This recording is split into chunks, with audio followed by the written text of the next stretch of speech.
जी बिस्मिल्लाहिर्रहमानिर्रहीम। इस वक्त हम मौजूद हैं मदीना मुनव्वरा में हुज़ूर अकरम सल्लल्लाहु अलैहि वसल्लम के प्यारे शहर में।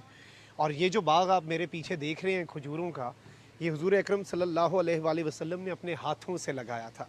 और इस बाग़ को सलमान फ़ारसी का बाग़ कहा जाता है। हज़रत सलमान फ़ारसी फ़ारस के रहने वाले थे और उनके बाप दादा पूजा किया करते थे आग की।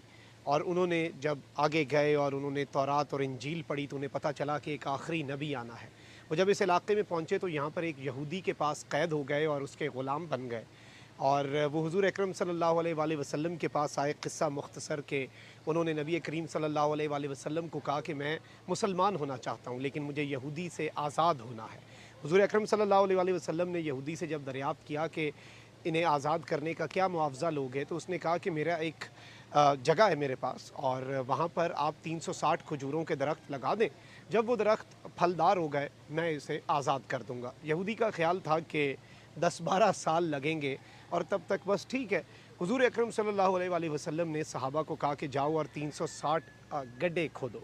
और जब वो गड्ढे खोदे सहाबा ने तो हुज़ूर अकरम सल्लल्लाहु अलैहि वसल्लम यहाँ पर तशरीफ़ लाए और वो एक एक पौधा लगाते गए और पिछले पौधे जो हैं वो जवान होते गए। ये देखकर वो यहूदी जो है वो भी मुसलमान हो गया और हज़रत सलमान फ़ारसी उन्हें भी उसने आज़ाद कर दिया। सुभान अल्लाह।